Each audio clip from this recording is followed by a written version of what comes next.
So, what was it you asked me when you saw the book I brought down to the beach? I wanted to know who the pretentious douchebag was that brought Old Man in the Sea to their beach vacation. That's right, we're talking about a good book on this channel today. And I don't mean good in the way Quan Mills is good, as in awesome. I'm talking about old-fashioned, wholesome, classic literature. And if you haven't clicked away yet, strap in for one riveting sea tale. It's not controversial to claim he's the most famous author in American history.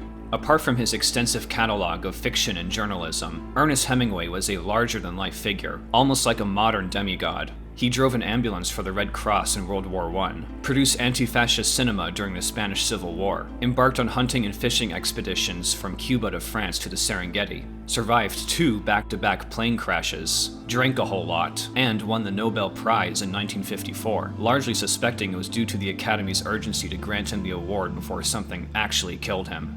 Very few authors today, if any, can hold a candle to Hemingway's embrace of service, peril, and adventure. But what many regard as his crowning achievement was published in Life magazine on September 1st, 1952. You may have heard of it.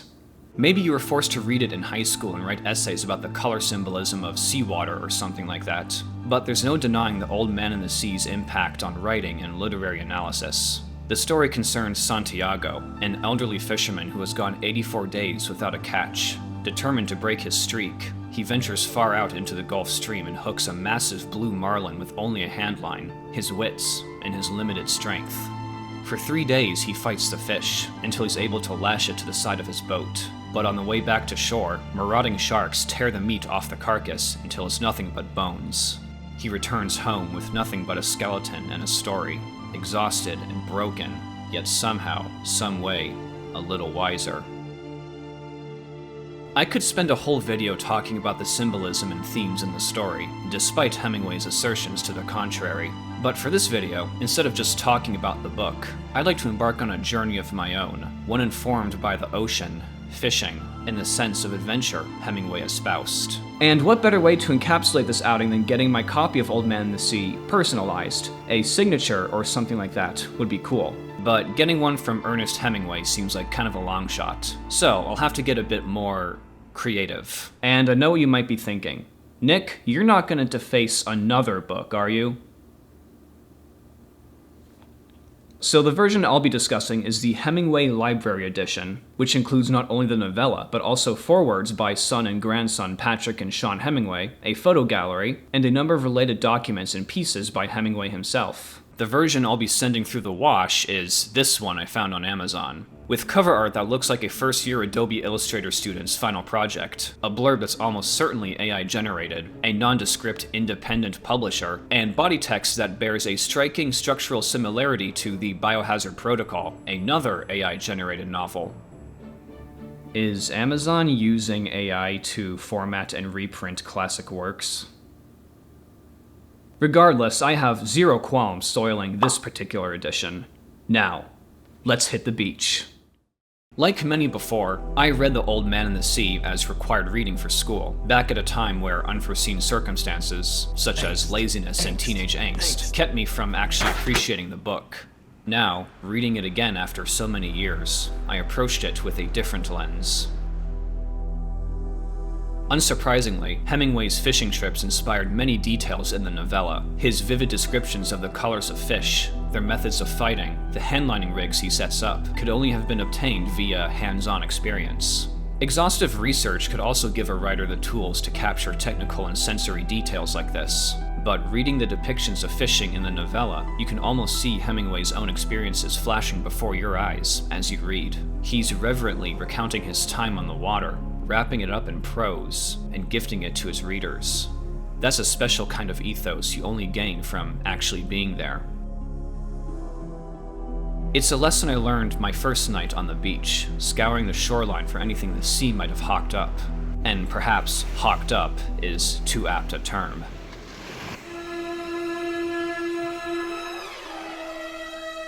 You'd be forgiven for thinking these things are actual 2-inch long living boogers, but these pulsating blobs are actually sea slugs, specifically ragged sea hares. In the right conditions, entire colonies can wash ashore with the incoming tide, littering the beach with what can only be described as Poseidon's phlegm. It was only by handling them I discovered their unusual defense mechanism, secreting vibrant purple slime from a gland on their backs. Holding one made my hands look like I just gave Grimace a happy ending. Although it stains the skin, thankfully this slime is non-toxic to humans, although it did serve as the perfect ink for my first signature. I've never been so happy to know a gastropod.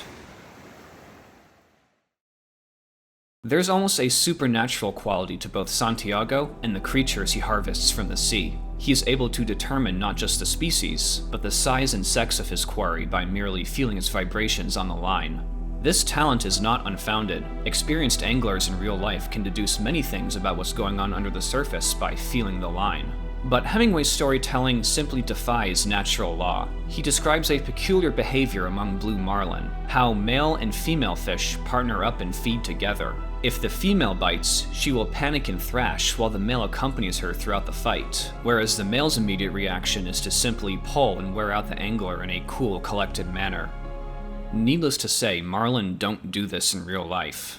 Contemporary writer and critic Robert Weeks suggested Hemingway romanticizes and anthropomorphizes animals, and by extension, the prevailing trope of man versus nature.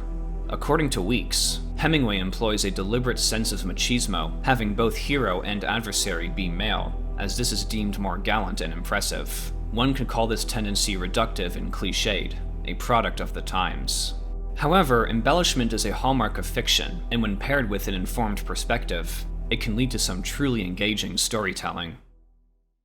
Due to an influx of seaweed close inshore, bottom fishing was off the table, so I resorted to using live shad and bobbers, wading out about 200 feet from shore. Fishing in this manner, however, attracted unwanted attention.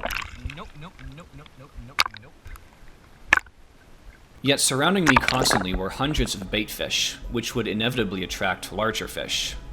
I observed something interesting. Not only would my bait try and seek out others like it, but other baitfish would congregate around it. I had turned my bait into a Judas goat, luring small shoals of shad into one concentrated place. Which is how I was able to catch this Jack Crevalle, and how I was able to hook something else a few minutes later. I could tell this was different. Rather than the jack's frantic bursts of speed, this fish was a dead weight that simply pulled away from me, and from that silhouette, it looked somewhat shark-like. I had a suspicion this could be a dangerous fish. And I was right, because only when I beached it did I realize I'd caught one of the most annoyingly dangerous fish in the sea. That's funny. This is a hardhead catfish, a notorious bait-stealing slime ball that makes even the most weathered angler cry like a baby. Why? Well, apart from their gluttonous persistence, these catfish are equipped with bony spikes on their front fins that are not only sharp, but contain an anticoagulant venom that can cause localized pain and numbing for weeks after contact, which makes handling them an exercise in persistence and patience. But of course, all this makes the hardhead catfish instantly iconic, and I couldn't pass up the opportunity to get its signature. If the Sea Hare provided ink, the catfish provided the point of a pen. Included in the appendix of this book is some of Hemingway's related auxiliary material, one of which was of special interest to me: Ernest Hemingway's list of principal sharks in Cuban waters. Before industrial fishing hit its modern-day peak, contemporary naturalists relied on the data of local anglers to gather research, and Hemingway was a pioneer in this area. His bill fishing in particular led to a hallmark scientific discovery.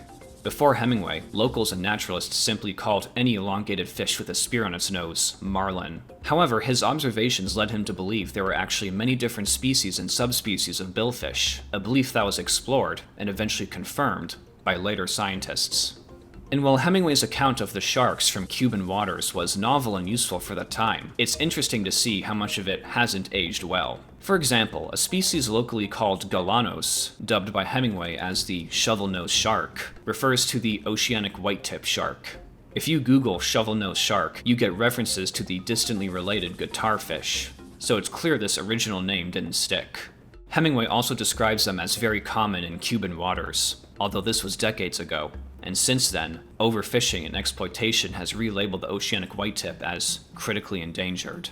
His notes on great white sharks are also pretty funny. Much nonsense has been written about this shark as a man-eater.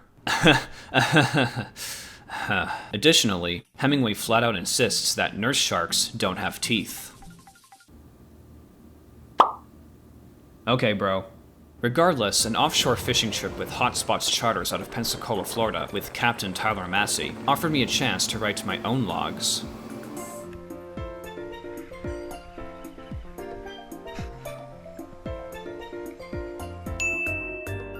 I've had bigger fights with myself deciding what I wanted for dinner. Absolutely pathetic. 1 out of 10.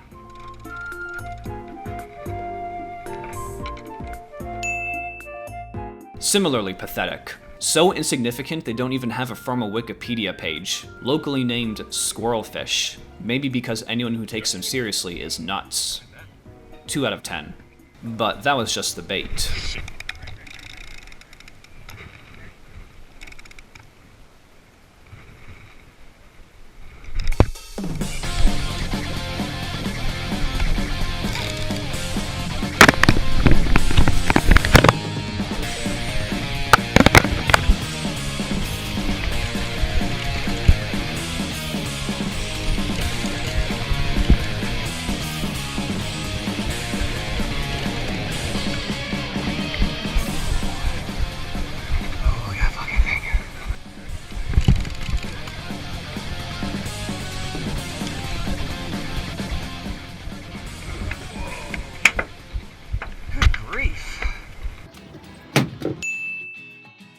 The most intense fight of my life. There's a reason these fish are called reef donkeys. The butt of the rod dug into my upper thigh and left my groin black and blue for a week. It actually hurt to poop.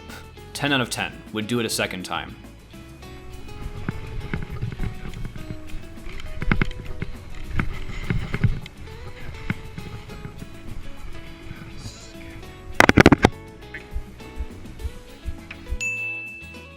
Had this annoying tendency to wedge themselves in deep holes and get stuck there. Fought hard for the first 10 seconds, but kinda gave up after that.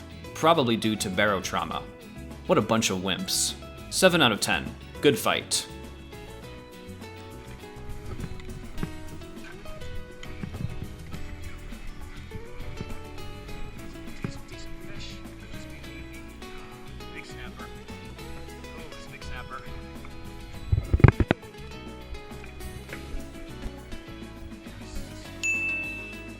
A good, well-rounded fight. A polar, nothing too special, made up for it in the subtle sweetness of its meat. 6 out of 10. Which reminds me, none of what we pulled from the sea went to waste.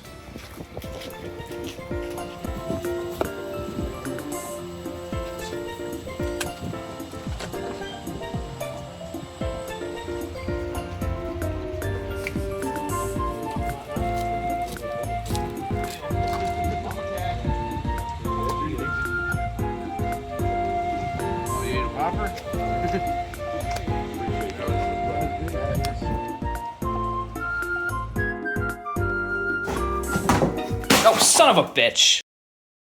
Enjoying the video so far?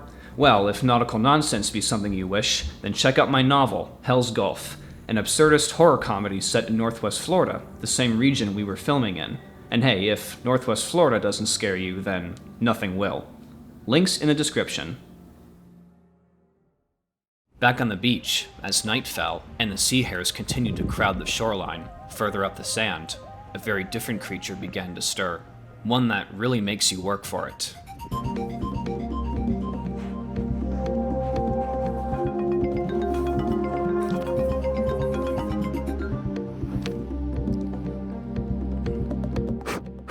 This is an Atlantic ghost crab. They grow larger than this, but this specimen was just big enough to provide signature number 3 for my book.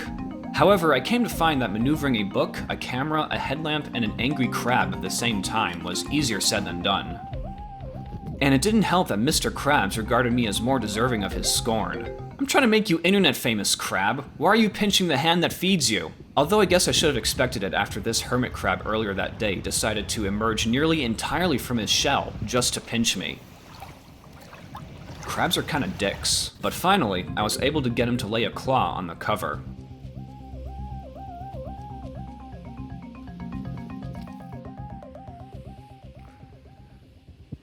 worth it. To me, the most striking thing about the Old Man in the Sea is Santiago's relationship with nature. Throughout the fight, he refers to the fish as his brother whom he must kill for his own survival. He remarks that it is good that he is merely fighting a fish, as he would not want to have to fight the moon, stars, or sun. Santiago has both a reverence and dependency on the ocean that dates back entire epochs. While humans have harvested the sea for thousands of years, its glorification is just as old, if not older. Men and fish live at the mercy of natural forces, in a constant struggle for survival, and eventually the old man begins to project himself onto the marlin. You are killing me, fish, but you have a right to. Never have I seen a greater, or more beautiful, or a calmer, or more noble thing than you, brother. Come on and kill me. I do not care who kills who. At this point, Santiago believes he is just as significant as his quarry, an old, battle-hardened specimen fighting for life under the moon, stars, and sun. Sort of a spiritual reckoning with the reality of what he's doing, entangling them both in what, for one of them, would be the culmination of their whole lives. Of course, Santiago has to throw this fanciful thinking aside and actually land the fish. After all, this is his story, not the marlin's. And in this clash of two majestic characters, only one can come out on top. I wouldn't be surprised if this thought ever crossed Hemingway's mind as he marveled at his catches, the largest of which was a 1,000-pound black marlin. The fish's life ended there, while he continued on his path. But like all living things, his path too would eventually end. As the end of our trip approached, I thought there had to be a way to round out the cast of signees. I had attained marks from the land and the sea, so, in Dunkirkian fashion, the last place to look was the air. Rats with wings, crap bags, the souls of lost sailors. Stephen. Seagulls have earned themselves a lot of nicknames over generations, and I was determined to name one John Hancock. However, getting a seagull signature would not be as straightforward as the prior three. For one, they do this weird thing where they flap their wings and rise into the air. Baffling. So instead of bringing the book to them, I had to bring them to the book. Fortunately, seagulls have a weakness. Food. Which I guess in the right conditions would be anyone's weakness. But I had some leftover frozen squid bait from fishing. I set up the book, rigged it with delicious calamari, and with some encouragement, the buffet began.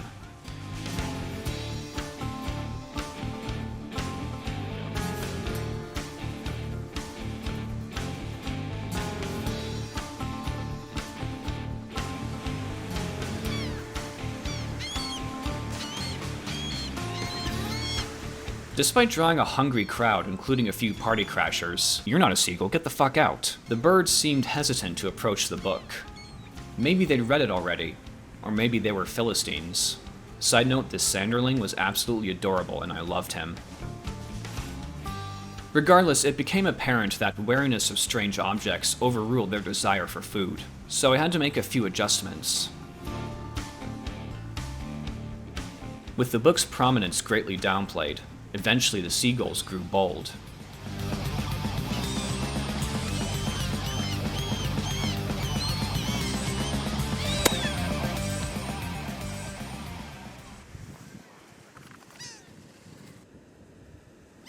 Close enough. Well, I'm back from the beach now, and this book has been slimed, stabbed, pinched, torn, and soaked in seawater. I had doubts about its authenticity before, but now I can say with certainty, this is the most authentic book I own.